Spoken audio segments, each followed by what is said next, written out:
तो राधे राधे दोस्तों, good evening. आप सब कैसे हो? और वही सेम टाइम, सेम स्टाइल और वही बातें। तो आज दिन भर मैं सुबह का घर का छोटा मोटा काम की और वही सुबह जो मैं फेस धोई थी उसी में, मतलब जो मॉइस्चराइज़र वगैरह लगाई थी उसी में ही ब्लॉगिंग स्टार्ट की हूँ। तो चलो आज की टॉपिक पे आते हैं। तो आज की टॉपिक है रिग्रेट। रिग्रेट है और मतलब जो बहुत इमोशनल है उन्हीं लोगों के लिए भी लागू है ये। तो कुछ 10-15 दिन 20 दिन पहले की बात है। मेरी एक सब्सक्राइबर है, उन्हीं का कॉन्टैक्ट नंबर भी मेरे पास है। वो लेडीज है।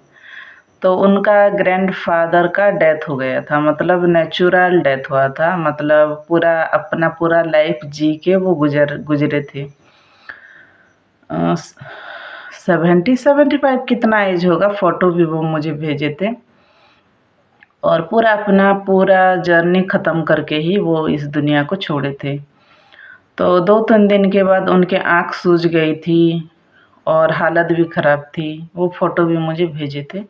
व्हाट्सएप में मैं उनको मैसेज के ज़रिए मतलब उनका हाल-चाल पूछी थी और काफ़ी समझाई थी। तो ये ना उन्हीं के लिए मैं ये ब्लॉग डाल रही हूँ, ये वीडियो। और छुट्टी ले ली हूँ 3 डेज़ का मैं। तो दिन भर तो रेस्ट करती हूँ, तो शाम को थोड़ा ना कुछ ऐसे मोटिवेशन टाइप का वीडियो मैं बना लूँ अपने लाइफ से जुड़े। आप लोगों से बातचीत कर लूँ। देखो, खाना-पीना तो सब बनाते रहते हैं, कुछ नया शुरुआत करते हैं। तो मैं ये उन्हीं के लिए ये वीडियो बना रही हूँ। तो वो ना बहुत रोए थे, उनका आँख भी सूज गई थी। तो देखो, जो लोग दुनिया में आए हैं वो लोग एक ना एक दिन गुज़र जाते हैं यहाँ से अपना वक़्त पूरा होने के बाद। मतलब मैं जो कोई भी हो, मतलब हमारे एक उड़िया में कहावत है कि मतलब इस दुनिया में जो कोई भी आता है मतलब एक ना एक दिन ऊपर चले जाता है। मैं उड़िया में वो याद नहीं कर पा रही हूँ। मतलब मर्त्य मंडले देह वही देवता हिले मरही मरई। मतलब यहाँ धरती पे जो भी मतलब जन्म लिया है, तो स्वयं भगवान भी अगर जन्म लिए हैं ना, तो मरना तो पड़ेगा उनको। तो ये ट्रू है, इसे हमें एक्सपेक्ट करना होगा। और कुछ चीज़ जो मैं अपने लाइफ में अप्लाई की हूँ वही मैं बताती हूँ आप लोगों को, कि कैसे हम किसी के जाने के बाद भी एक हैप्पी शुरुआत कर सकते हैं, अपने लाइफ में हैप्पी रह सकते हैं या फिर मेंटेन कर सकते हैं खुद को इमोशनली, मेंटली पूरा एकदम रख सकते हैं अच्छे से। देखो, मेरे ग्रैंड मदर जो थे 2009-10 के बीच गुजर गए थे। तो ज़्यादा टाइम नहीं मिली मुझे। 1-2 बार गई थी, उनकी सेवा की थी। एक बार उन्हें ऐसे गोदी में उठा के टॉयलेट लेके गई थी। तो बहुत रोए थे मेरे दादी कि मेरी बच्ची तू मेरा कितना सेवा कर रही है बोल के। बस 1-2 बार, ज़्यादा नहीं। बाकी तो चाचा चाचू लोग करते थे। तो उनको ऐसे गोदी में बिठा के टॉयलेट लेके गई थी। एक बार गोदी में ऐसे उठा के लेके नहलाई थी उनको। और फिर उनका डेथ हो गया। मेरी ट्रेनिंग चल रही थी शायद। फिर उनका जो शुद्ध क्रिया क्या जो नहीं करते हैं क्या, वो उसमें आधा इन्वेस्ट मैं की थी, आधा पैसा मेरी लगी थी। चाचू लोग भी किए थे बट आधा मेरी तरफ से भी हुई थी। चलो वो बात गया।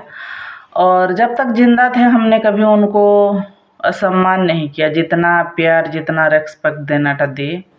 फिर आती है मेरे ग्रैंडफ़ादर की बारी। उन्हीं का भी जितना केयर करना था कि जितना सेवा करना था, कि क्योंकि शादी हो गई थी तो उतना सेवा में नहीं की उन्हीं का। चाचा चाची लोग किए, फिर भी 1-2 दिन इतना जितना हुआ मैं की। फिर आती है पापा की बारी।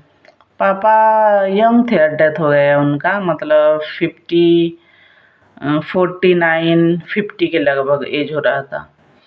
तो पापा ना हम मिडिल फैमिली से बिलोंग्स करते थे और पापा मेरे जॉब में मुझे साइकिल में बिठा के पीछे लेके आते थे। इंटरव्यू में भी साथ थे और सारा मतलब बहुत मेहनत किए थे हमें आगे बढ़ाने के लिए। तो जब मैं जॉब की तो सैलरी का सारा मतलब मेरी किसको कहाँ लगाना है, पैसे कैसे खर्च करना है, पापा देखते थे। ऐसा मतलब प्रेशर नहीं देते थे, अपने हिसाब से वो करते थे। ऐसा नहीं कि मुझे कुछ करने नहीं देते थे, मैं भी अपने हिसाब से शॉपिंग वगैरह करती थी, बट पापा हैंडल करते थे।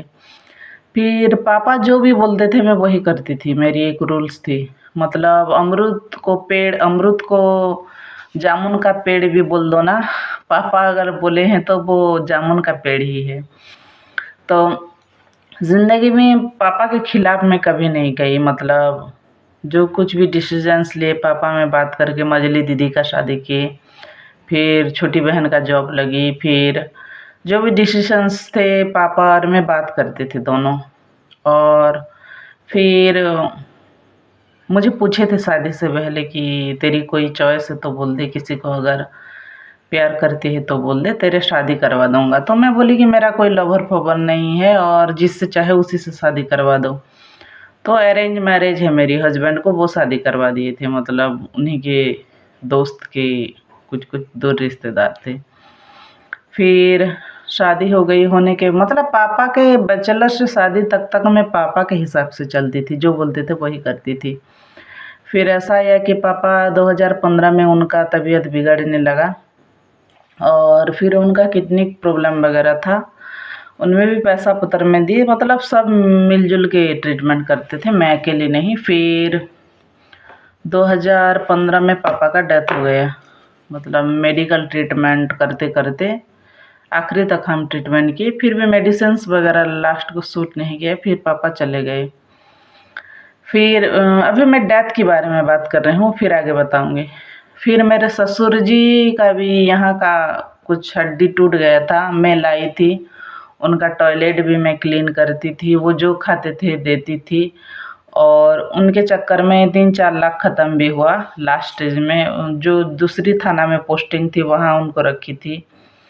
और बहुत सारा उनके ऊपर भी 2-3 लाख खर्च की। और ससुर जी जब से शादी हुई थी आते थे मेरे पास, रहते थे 10 दिन 15 दिन, 1 मंथ 2 मंथ ऐसे भी रहते थे, जाते थे। तो कहने का मतलब ये है कि हमारे पास जो है आज जो भी है हमारे पास, उसी का रेस्पेक्ट करो, उसी को स्वीकार करो, उसी का केयरिंग करो, ताकि कोई रिग्रेट ना रहे बाद में कि मैंने ये नहीं किया, मैंने वो नहीं किया, काश मैं ये कर लेती।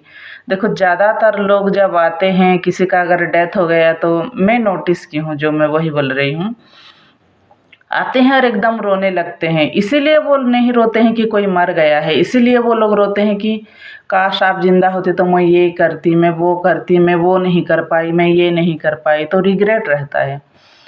तो मेरे पापा को मैं अभी भी याद करके रोती हूँ, बट इतना डिप्रेशन में मैं नहीं जाती हूँ कि इतना ज़्यादा नहीं रोती हूँ, क्योंकि पापा के लिए मैंने जितना भी की थी बहुत कुछ की हूँ। बट मैं हैप्पी होती हूँ उन्हें याद करके कि देखो पापा, मैं आपकी सारे बात मानती थी बोल के। दुख तो लगती है, बट एक सुकून भी होती है दिल में कि चलो जितने दिन थे हमने जितना हो सका किया। मेरे ससुर जी का भी वही हाल। मतलब लास्ट स्टेज में मैं बहुत पैसा इन्वेस्ट की, बहुत उनको सेवा की, और उनका भी डेथ हो गया। और जब हम ससुराल गए थे तो मेरे जीठानी भी मतलब उनके डेड बॉडी के सामने रो रो के बेहोश हो जा रहे थे, बट मैं बेहोश नहीं हुई कि मैं नहीं रोई, बस 2-3 बूंद आंसू निकला। फिर जो शव को नीचे जो बालू वगैरह दे के रखते हैं, कुछ कुछ नियम होता है, वो इतना इतना बड़ा टॉप मतलब बाल्टी में उठा के मैं पूरा सीधा मुंह नीचे करके तालाब तक गई थी। मैं रोई फोई नहीं थी। मैं क्यों नहीं रोई थी? क्योंकि जब तक मतलब जिंदा थे मैं उनकी सेवा की हूँ, तो क्यों रोऊँ मैं? और खुशी खुशी उनको विदा दी।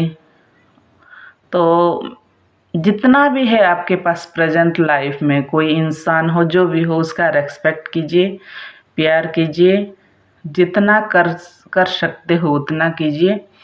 देखना जाने के बाद भी ना एक सुकून सा महसूस होगी। जब भी ऐसे ऊपर देखती हूँ आसमान में, तो मुझे लगता है कि पापा खुश हैं मेरे ऊपर, ससुर जी खुश हैं, ग्रैंडफादर ग्रैंड मदर फादर भी खुश हैं। तो मैंने यही रूल फॉलो की और मुझे कोई रिग्रेट नहीं है ये सब चीज़ों को लेकर। और आज भी पापा को बहुत याद करती हूँ, बट खुशी-खुशी याद करती हूँ। और जितना भी दोस्ती वगैरह थी, मैं ना अपने 100% दी हूँ। कोई ऐसा आके बोल दे कि लता तूने ऐसा किया, वैसा किया, ऐसा नहीं बोल सकता है। मैंने दोस्ती यारी में भी अपने 100% दी हूँ। फिर उधर से अगर कुछ खराब आया, 100% नहीं आया, कुछ अलग आया तो मैं डायरेक्ट रिश्ता नाता तोड़ दी हूँ, मतलब छोड़ दी हूँ, चुपचाप अपना रास्ता बदल ली हूँ। तो जितना भी बहुत गहरी दोस्ती थी मेरी, पहले बहुत फ्रेंड थे, मतलब बहुत कुछ थी लाइफ में। मैं बोलती हूँ ना कि मैं सब कुछ छोड़ चुकी हूँ बोल के। तो देखो मैंने दोस्ती यारी में भी अपना 100% दी, वो लोग नहीं समझ पाए तो मैं क्या करूँ। तो मैं दोस्ती यारी जो छूट गया है उसी को लेकर भी अभी मेरे लाइफ में कोई रिग्रेट नहीं है। तो कुछ इस तरह से मैं अपने लाइफ को मैनेज करती हूँ।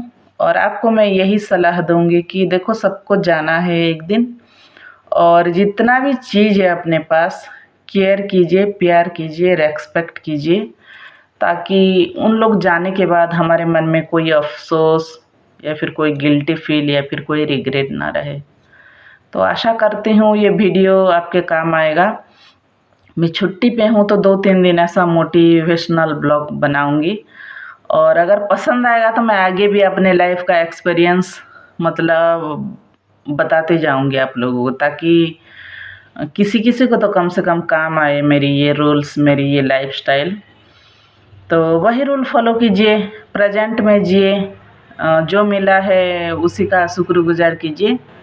और देखना कोई अपने चले जाने से भी ना हमें इतना रिग्रेट फ़ील नहीं होगी, बल्कि हम उन्हें याद करके, वो लम्हों को याद करके खुशी होंगे। तो चलो फ्रेंड्स, विदा होती हूँ, और आप लोग भी ये रूल फ़ॉलो कीजिए, देखना लाइफ़ बहुत अच्छी होगी।